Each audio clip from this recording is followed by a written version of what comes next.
तो भी किसी मित्र ने पूछा है कि ये ऐसे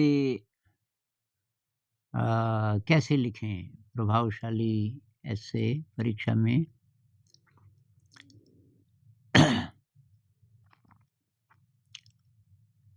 तो मेरे ख्याल से जो सबसे बढ़िया जगह है जहाँ हम ये सीख सकते हैं वो है हमारी फ़िल्में।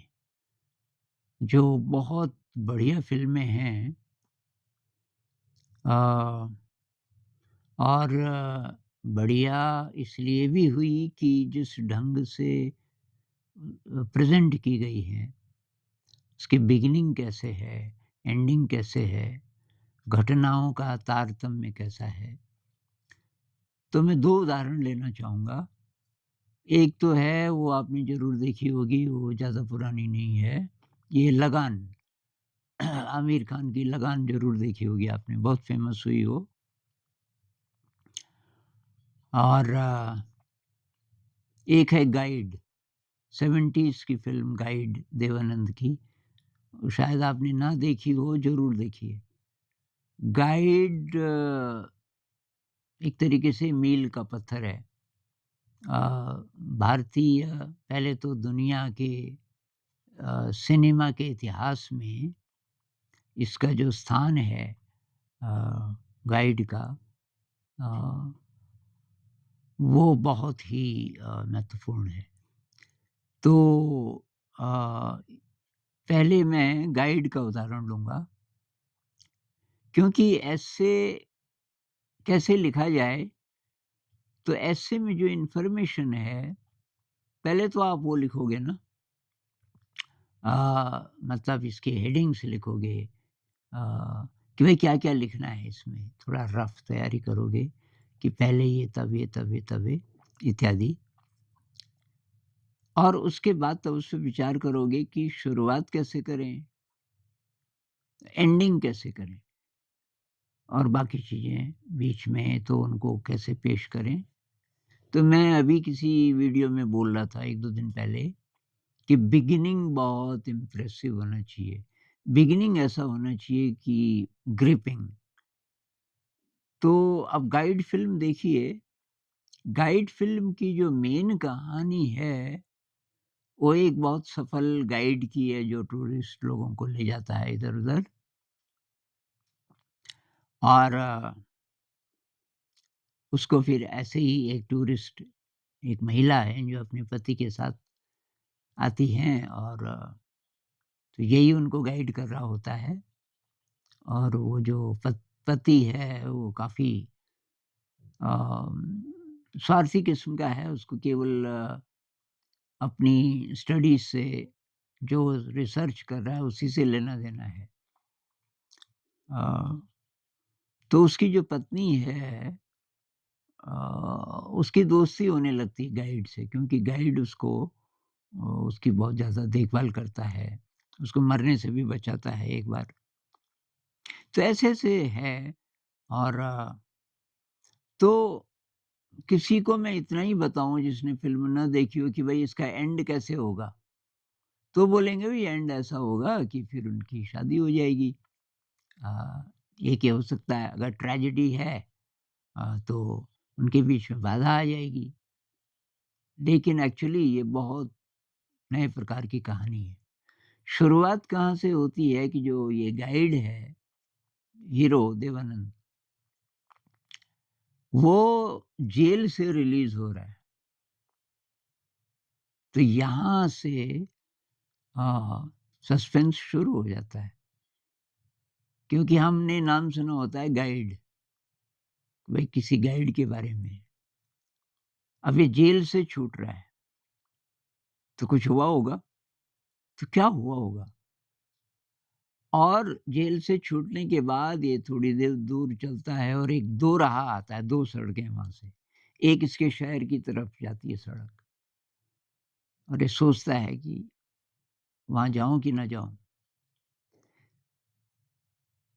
और ये कहता है कि नहीं, मुझे कोई समझेगा नहीं, तो वहाँ नहीं जाऊँगा। ये दूसरी रोड पे चला जाता है और साथ-साथ एक गाना आता है, वहाँ कौन है तेरा मुसाफ़िर, जाएगा कहाँ? कोई मंज़िल नहीं, पता नहीं कहाँ जा रहा है।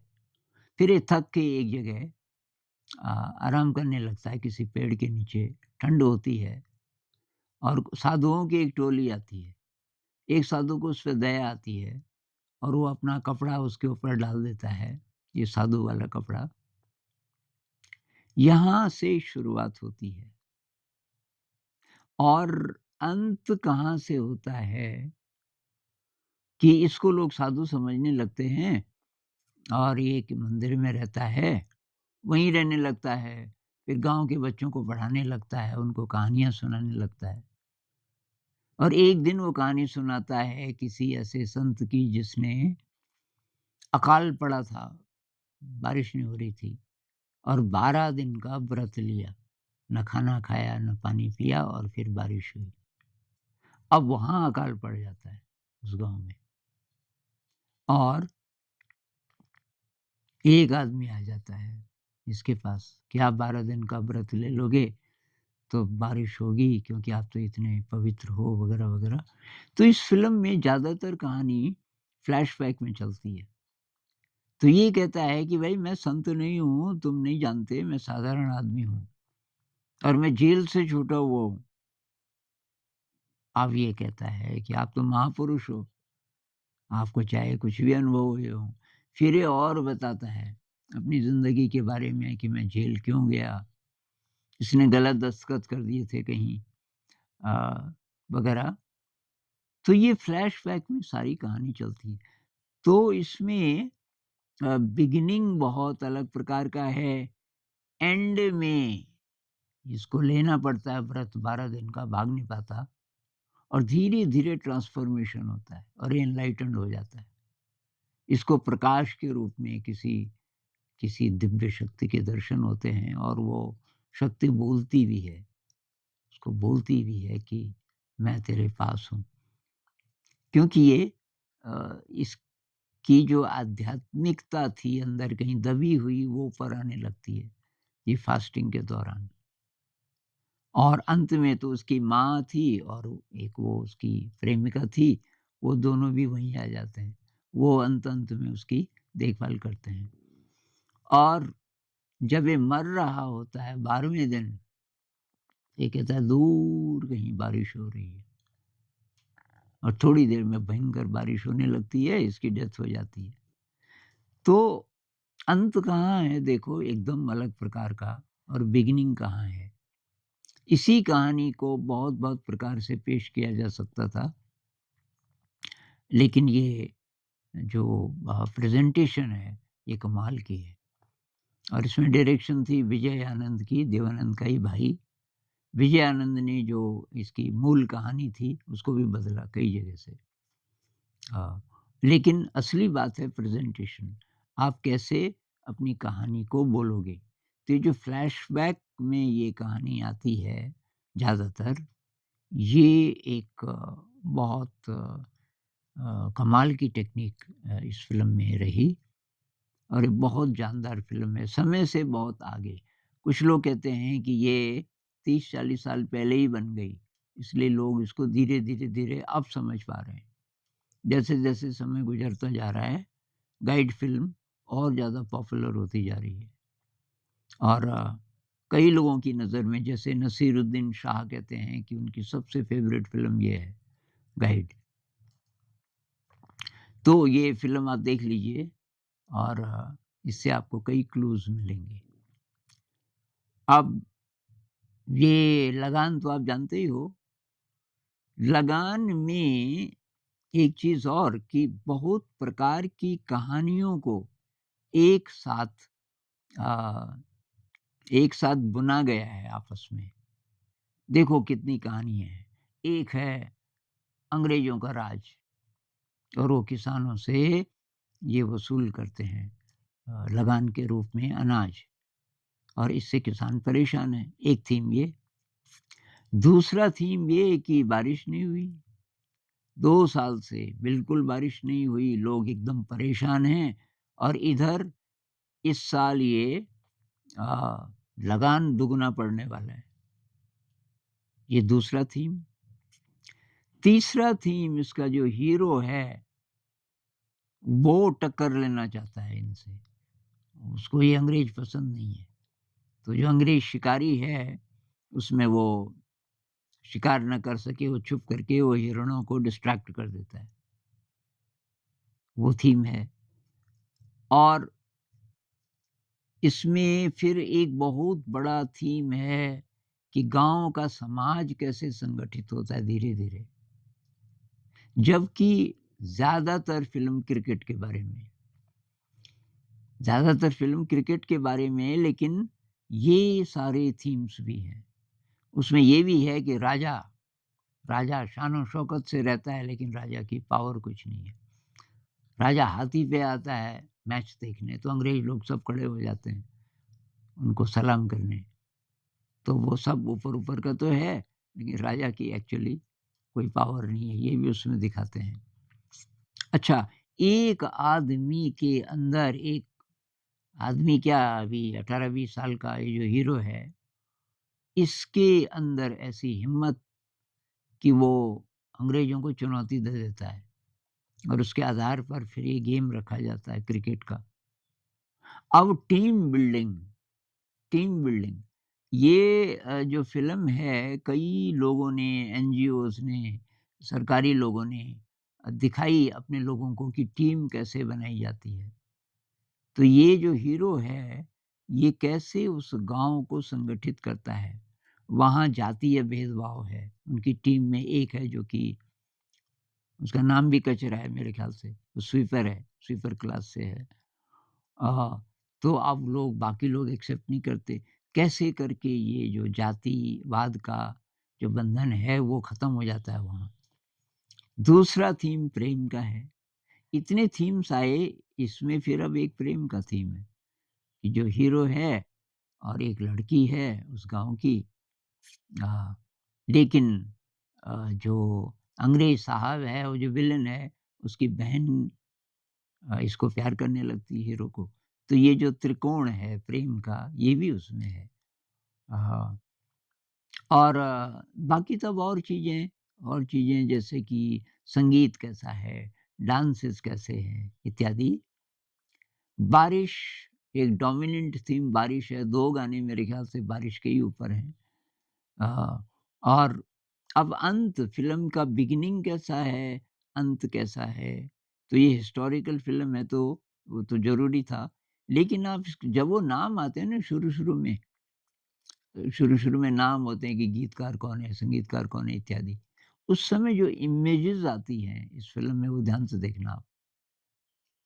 उसमें जो इमेजेस दिखाते हैं साथ में चित्र होते हैं, उन चित्रों को ध्यान से देखिए, वो चित्र बहुत कुछ बोल देते हैं।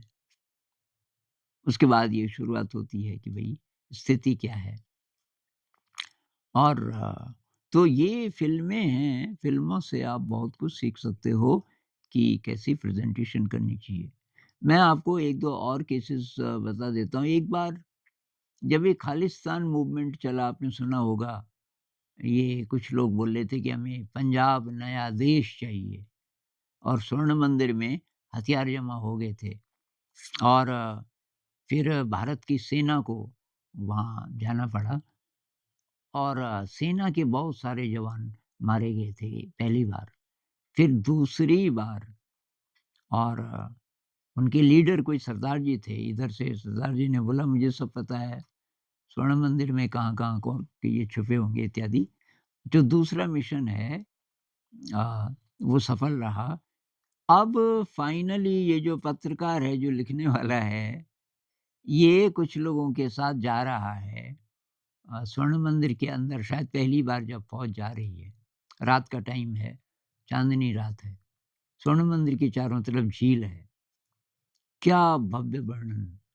पहले 3-4 पहले पैराग्राफ की 3-4 लाइनों में ये वर्णन है कि जो पूर्णिमा का चाँद है, वो कैसे झिलमिला रहा है लहरों में और चाँद की रोशनी में स्वर्ण मंदिर और उसके कलश कैसी शोभा दे रहे हैं। एकदम विचित्र जैसे कि अ, किसी दूसरे जगत के कि कोई देवताओं की जगह हो। लेकिन ये कहता है जैसे-जैसे हम मंदिर के नज़दीक जाते गए, कुछ बदबू सी आने लगी और जब हम अंदर घुसे तो बहुत ही ज़्यादा बदबू थी और वो बदबू काहे की थी, क्योंकि बाहर से कोई अंदर नहीं जा सकता था, अंदर से कोई बाहर नहीं जा सकता था, आर्मी लगी हुई थी। 1 महीने तक कुछ लोग अंदर ही रहे, आत्मसमर्पण करते गए धीरे-धीरे। अब वो टट्टी पेशाब कहाँ करेंगे, अंदर बाथरूम थोड़ी है। तो ये राइटर कहता है कि जो सबसे पवित्र जगह है, वहाँ जहाँ ये गुरु ग्रंथ साहब इत्यादि रखे रहते होंगे, वो जगह भी गंदगी हुई थी। ये पहला पैराग्राफ था उसका। इस पहले पैराग्राफ में राइटर ने कितनी बातें बोल दी, कंट्रास्ट, कितनी खूबसूरत जगह, दिव्य जगह, पूजा की जगह और ये जो लोग थे, ये उपद्रवी लोग थे, इन्होंने क्या हाल कर दिया, कितना गंदा उसको बना दिया। ये जो कंट्रास्ट है और यही फिर थीम भी है पूरा कि उन्होंने क्या-क्या किया। तो ये जो बिगिनिंग है, वो और तरीके से भी कर सकता था। कोई आम आदमी बिगिनिंग करता ना तो वो बोलता था कि भई ये उनके मुद्दे थे और उन्होंने ये लड़ाई शुरू की इत्यादि और तब ये हुआ, ये हुआ। वो तो हुआ कि आप घटनाएँ बता रहे हो। लेकिन ये जिस तरीके से बिगिनिंग हुआ, इसमें एकदम सजग हो जाता है पढ़ने वाला। यार ये ख़ासकर जब कंट्रास्ट आता है 3-4 लाइनों की सुंदरता के बाद अगलीनेस का जो वर्णन है, तो ये ब्यूटी और अगलीनेस एक साथ एक ही पैराग्राफ में। पैराग्राफ पढ़ते, पढ़ते, पढ़ते आपके रोंगटे खड़े हो जाते हैं कि यार ये क्या कह रहा है इसमें? तो ये आपको देखना पड़ेगा, आप क्या कहना चाहते हो, वो जॉट डाउन कर लो पॉइंट्स, ये मैं बोलना चाहता हूँ इसमें और वही बोला जाए जो ज़्यादा अच्छा हो। अच्छा, अब इसमें अनयूजुअल क्या बोला जा सकता है, जो है तो मीनिंगफुल, लेकिन आम आदमी नहीं बोलेगा, अनयूजुअल, उसका लिंक कहाँ-कहाँ बन सकता है। और तो आपने वो भी देख लिया कि यहाँ-यहाँ बन सकता है। अब शुरुआत कहाँ से की जाए कि वो बहुत इफ़ेक्टिव हो? और फिर अंत में क्या बोलोगे? एकदम अंत में स्टीरियोटाइप्ड नहीं कि भई इस प्रकार से हम ये कह सकते हैं, हम इस नतीजे पे पहुँचते हैं, ऊपर जो बातें की गई हैं उसके आधार ये तो कोई भी कहेगा, कुछ अलग प्रकार से, कुछ अलग प्रकार से। तो अंत में एक और मैं बिगिनिंग आपको बता देता हूँ। एक बीबीसी की फ़िल्म देखी मैंने, मॉनसून इन इंडिया, ऐसा कुछ नाम था कि भारत में जब मॉनसून आता है, तो ये जो राइटर है फ़िल्मकार फ़िल्म है वो पूरी और साथ-साथ कमेंट्री, तो उसने केरल से शुरू किया और मॉनसून के साथ-साथ ये ऊपर आता गया। केरल से शुरू करके ईस्ट कोस्ट फिर बंगाल की खाड़ी, उसने इस तरीके से कवर किया। तो केरल से शुरुआत वो कर रहा है। तो कह रहा है जैसे ही बरसाती बादल इकट्ठे होने शुरू होते हैं आकाश में, तो कि गाँव के घरों में कि गिद्ध की तरह जमा होने लगते हैं छतरियाँ ठीक करने वाले। अब बताओ ऐसा बिगिनिंग कौन सोचेगा? मानसून की बात कर रहा है, ये छतरियों वाले कहाँ से आ गए? तो तब वो बोलता है कि अब वहाँ छतरियाँ क्योंकि बहुत ज़रूरी है, बहुत ज़्यादा बारिश होती केरल में, तो हर घर में छतरियों की ज़रूरत पड़ती है। तो पिछले साल की छतरियाँ थोड़ा-सा टूट-टाट गई होंगी, तो छतरियाँ ठीक करने वाले बहुत ज़्यादा पैसा लेते हैं और वो बार्गेनिंग चलती रहती है और तो यहाँ से उसने शुरू किया, नए प्रकार का बिगिनिंग। तो ऐसा कुछ आपको ट्राई करना पड़ेगा।